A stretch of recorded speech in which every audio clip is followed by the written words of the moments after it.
Give it up to Minnesota. Congrats. They win game 7 on the road.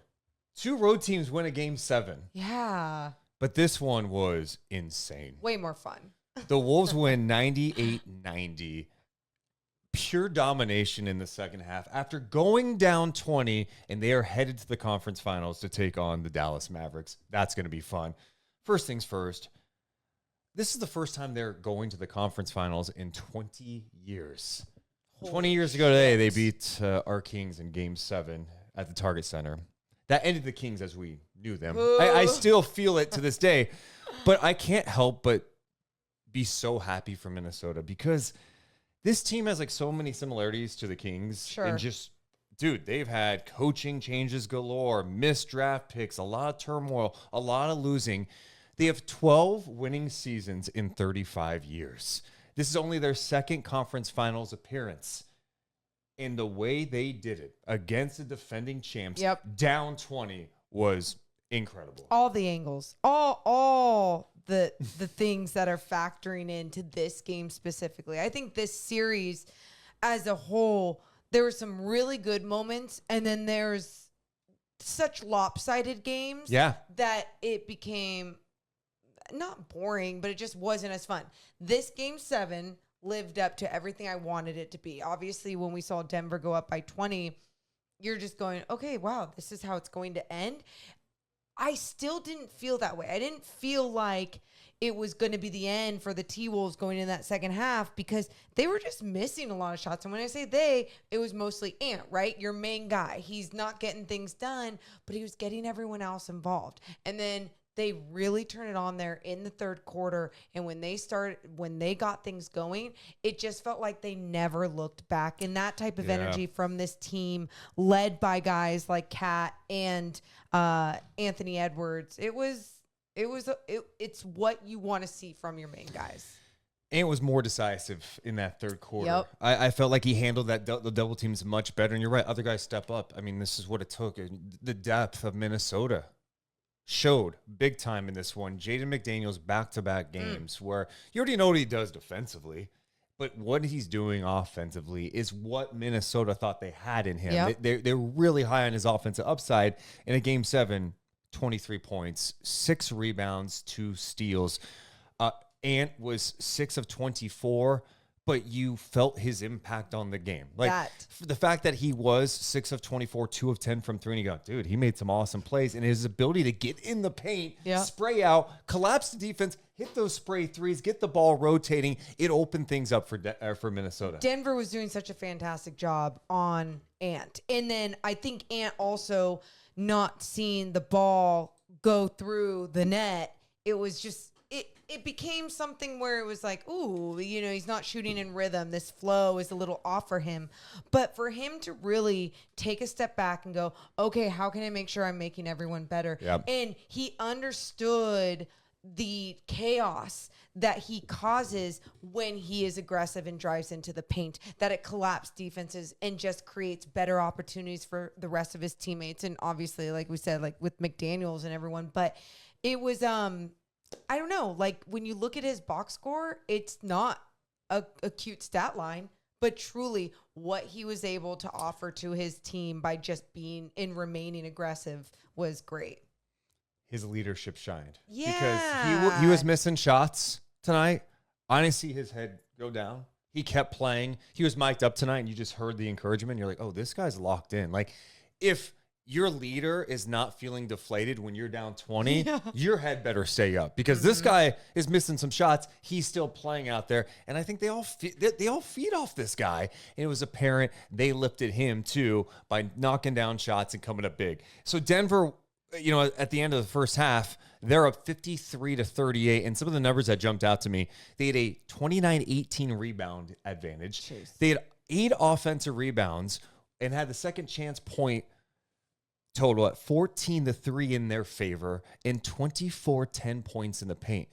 This swung dramatically in the second half because Minnesota's ability to defend and rebound. They end up out-rebounding Denver in this game. Well, I thought that their effort it shifted, right? So the effort, making sure that they're doing the little things, gaining position, down low to make sure they're putting themselves in a better position to get some of those bounces, to get some of those rebounds. But then on top of all that, we saw this happen in the first half, but they did a much better job with it in the second half. And that was whenever they were starting to throw that double at Jokic. Minnesota's defense in that first half, like the closeout and the recovery on the open man shooting the spray three, it ended up being a lot of Jamal Murray, obviously, in that first half.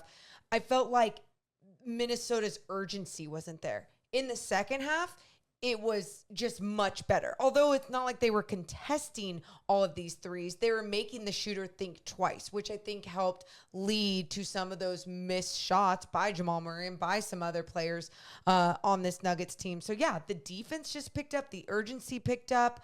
I mean, truly, I don't think they made huge adjustments. They were still doubling Jokic. But they shifted their effort and their mindset. 60-37 in the second half in favor of Minnesota.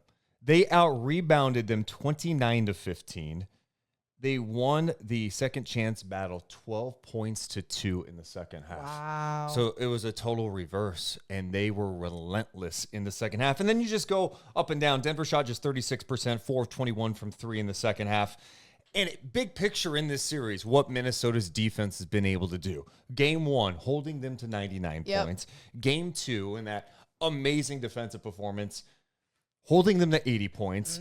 Game 6, 70 points. And then tonight, 90 points. This defense is incredible. And the fact that they won 3 games in Denver, in that place, not only like, hey, it's Denver, the defending champs, good atmosphere, but the elevation, all of that, this is amazing growth for Minnesota. When you look at the defense, I think a lot of people just automatically go, wow, it's because they have a rim protector and Rudy Gobert and this other big and Cat. Oh no, it's not just having that second line of defense, which by the way, sometimes that second line of defense for Minnesota, being Rudy Gobert, isn't doing his job. I think he picked it up, did a much better job in the second half, but you look at the perimeter pressure and you go straight to someone like McDaniels, and that is someone who early on in this game got in foul trouble, did exactly what he does a lot of. You hope as he keeps growing as a player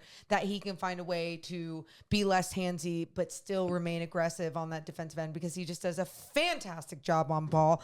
We already know what Ant can do defensively, so if he's not making shots, he can still be someone that is putting that pressure on. And then also someone like Mike Conley, who just is scrappy, does the little things after the 50-50 balls, but then had that huge steal against Jamal Murray to really seal the deal there at the end of this game. And I just felt like their defensive effort all the way down the roster, like, got to give love right now to Naz Reid, who I thought has played some shitty defense throughout this series and just looked fantastic out there, even against Jokic, had a nice block there toward the end, but was just much more active and understood what his team needed from him as well. Some big swings. And this is with Cat on the bench. Cat picked up his 5th foul. Naz Reid gets thrown in there, and he had to go out there and make plays. A couple of big second chance opportunities. Those are impactful, especially on a run. And then he had that block on Jokic. That must have felt good. Naz Reid had a major impact on the game. And the fact that they could keep rolling with that, it allowed them to keep that lineup out there, keep Cat on the bench, Gobert get fouls out of the game. They put Cat back in the close. And that's what was interesting, even when you even look at that whole situation. It felt like Cat was sitting out for a while. And I know he was in foul trouble, but it was like the game was coming, I mean, there was like 3 minutes left, however many minutes were left down the stretch. And I was like, when is Cat going to go back in? But they were able to roll with what they had because the defense was good enough. The offense was good enough. Guys were getting things done. And I just felt like this was a complete team effort by the entire Minnesota Timberwolves. Yeah, I'm blown away by some of the moments that this defense has had. This is championship level defense, and I think I also, once they lost 3 in a row, I was not feeling good about Minnesota. I'm like, man, You go up 2-0. Frauds. I was thinking frauds. You're like, you go up 2-0 on the road, and then you lose 3 straight. But the way that Ant talked after every single game. He said it before Game 7. He's like, I think we're the better team. And he doesn't say shit to just say shit. You can tell the way that he carries himself, the way that he feels about himself as a player and what he lacks in certain games or what he's not getting done in certain games. It's not, oh, I got to do better. And he's saying just buzzwords that leaders need to say. He understands what the why and what actually needs to be done to do better as a leader. And like even tonight when his shot wasn't falling, he understood what he still needed to contribute. And that wasn't only just keeping his head up. That was just doing so much more to get everyone else involved. There was a lot of talk at halftime. I'm reading social media. Charles Barkley's talking about it. Bench Gobert, don't play him. Oh, yeah. Hey, Rudy Gobert in the second half had 10 points. He had 4 rebounds, and he made 4 of 5 at the free throw line. How about the turnaround jumper he hit? Oh, my God. Shot clock winding down out of a timeout. Luck involved. I don't care. But guess what? It counts for 2. And then he steps on the line and knocks down his free throws. You know, he gets a lot of shit. He gets a lot of shit around the league. And some of the stuff I'm like, look, Jokic is a really tough cover. Mm-hmm. You're asking a lot. And it's funny how when Jokic is beating him off the dribble a lot, and they're playing up on, yeah, that's a tough matchup. And he got the best of them. But you notice what happened in the second half a lot? They played off Jokic and said, shoot the 3. Yep. And the guy missed a ton of threes. He ended up hitting a couple in the fourth quarter, but he had some wide open looks. And I feel like that was a nice subtle adjustment. It's like, don't play up on him because he's going to potentially put the ball on the floor. He's going to try to draw contact. It's just a tough thing to deal with. Overall, my point, though, is with Gobert, I thought he had a good second half. He had some nice moments. He picked up some fouls, but he also drew some fouls, and it allowed Minnesota to be shooting free throws early in the fourth quarter. I thought Denver made some undisciplined plays with their fouling, too, in general. Once they were already in the penalty where you're going, what's happening here? You're Aaron costing Gordon's yourself. 5th foul, like it was just awful. Him trying to do the wraparound, it almost looked like it could have been a transition take foul. Yep. But there's bad decisions being made. But going back to Rudy Gobert really quick, you're exactly right, because I think when he is being shit on, we were kind of talking about this while watching the game. I'm like, I think people's expectations for him are so high as a star, and they want him. They have these standards for him sometimes that if he's not reaching those and is like, you know, shitty first half, but much better in the second half, it's like, okay, well, he did what he needed to do. Instead of celebrating like, no, like this is really good, the adjustments that were made for him to contribute on the offensive end and then also being felt in the paint, which is why I think Denver also went away from like so many cutters cutting through the middle because of his presence as well. Yeah. There's a play in the first half where he got thrown the ball and it was mishandled at the rim. And it was just an ugly moment when the T-Wolves were losing. But if you go back and watch a play, it's like, hey, Ant, when you're on a break, you're probably not dishing it to Gobert on the right wing for him to make a move when he's running the floor. That was Ant putting him in a tough spot. And he tried to do something with it. But of course, people go, oh, Gobert, what are you doing? And I'm like, okay, yeah, it was tough. It was an ugly first half for Minnesota, but they kept battling. And my point is, hey, if we're going to crap on Gobert for a tough first half, let's give some love. I thought he had some good moments in the second half. And for him to step up to the free throw line, knock down free throws, that's significant in a close game, right? You got to win that battle. They were 26 of 30 at the free throw line. Denver just 14 of 16, just 16 free throws in this game for them. Denver, just a tough, I mean, what a tough look. Like, you start off the game right. Jamal Murray just going off, making everything. He ended up finishing with 35 points, but he had 24 of those points in the first half. And it felt like it took him a while to score more in that second half. And so I don't understand what and why they went away from, like, I didn't feel like Minnesota made all these adjustments to totally just screw with Denver's game in that second half. They definitely did things differently, yes, but I feel like Denver also went away from like remaining aggressive. Like they kind of felt like maybe they got lackadaisical and like they just had it in the bag because they were up 15. I don't know. No, I think Minnesota just competes, and I think Denver's problem is the problem that I think a lot of people saw is when they look really like themselves, like a championship team. It's other guys stepping up, right? Like Jokic and Murray, you need them to be great, right? But the question about this team was, could the depth show up? Denver got 5 points in their bench. When their bench played well in this series, you felt it, right? Michael Porter Jr., 7 points. This is after he had 6 points. Like, Michael Porter Jr. gave them nothing offensively. Like, you can't win games when it's just Jokic and Murray and no one else. It's just not going to happen, especially against a team like this. And I felt like, to your point, it seemed like Denver's others were so passive, right? Like, it felt like even when they had looks, they were hesitating, looking to get it to Jokic or Murray, and maybe that was like, hey, the pressure, it's getting tight now. Let's find Jokic, let's find Murray. They'll bail us out. That, but also, where was the movement without the basketball? Like, why did they go away from like a beautiful backdoor cut where Jokic is going to find you? Like, were people tired to get that extra step on people to make that extra move? I don't know what it was, but I felt like the movement was stagnant. I felt like they were waiting for that spray three, like you said, relying on Jokic or Murray to make a move and being like, let me shoot this shit. And like you said, Porter went 1 of 6 from beyond the arc. I just thought they did a great job defensively on this Denver team. Like, there was so many good signs, and we should mention Towns with some great defense tonight dealing with, and in the series against Jokic, Jokic is still going to get his. Jokic had 34, 19, and 7, but he was 13 of 28, 2 of 10 from 3 in this game. So, oh my God. It's tough for Denver. It's not easy to repeat one.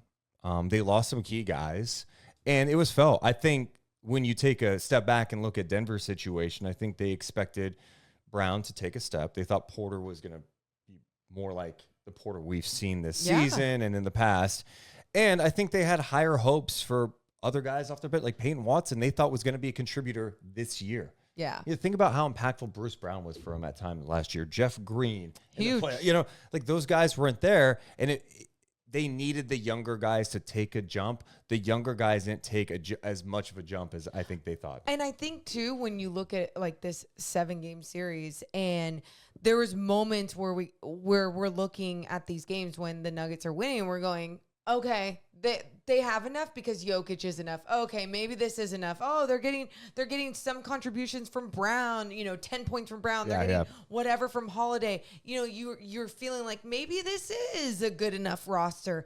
And then in games like this, when too many of these games obviously happened in this 7-game series, it's like their flaws were completely exposed as to like what a team win really is. You can't just be, load up on 3 guys, Gordon, Jokic, Murray, and Gordon obviously. We didn't talk about, he had 4 We didn't points. even talk about him, but like you can't expect those 3 to just like come in and dominate. This is a team sport, and 5 guys, especially in the postseason when you're going maybe to an 8-man rotation, and it felt like a team in a roster like Minnesota was capable of doing that, where Denver, we got to see more of those flaws.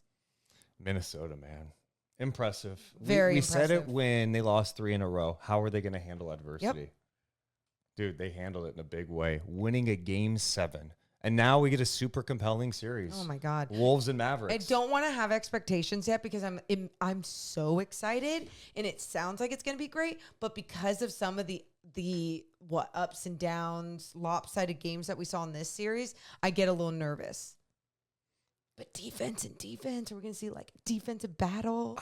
You've got stars galore, Luka and Kyrie. Okay, I'm excited. You got Ant, Cat.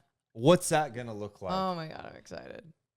Minnesota's legit size against Dallas, who, they got the Lively, who was awesome in Game 6 against OKC and Gafford, but are they going to be able to handle Cat, Gobert? When they go big, Naz Reid. Does Dallas have the depth to go up against them? Come on, basketball gods. Basketball gods. Dude, I can't wait for this series. Give us something good. Well, let us know in the comments below what you thought about Minnesota. Are they the favorites now to come out of the West? Hell, are they the favorites to win it all? Ooh. Let us know in the comments below. Let us know your thoughts in the series, too. Hit the thumbs up and subscribe. Deuce and Mo. Deuce and Mo. Deuce and Mo. They tell you what they know. Deuce and Mo. Deuce and Mo. Deuce and Mo. The podcast that you know.